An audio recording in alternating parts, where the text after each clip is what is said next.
Question number 76 பாருங்க. 11 என்றால் 18.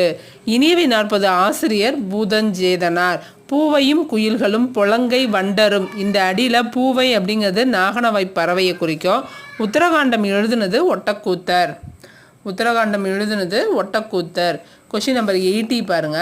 பாடை மாக்கள் அப்படிங்கிறது பல மொழி பேசும் மக்களை குறிக்கும்.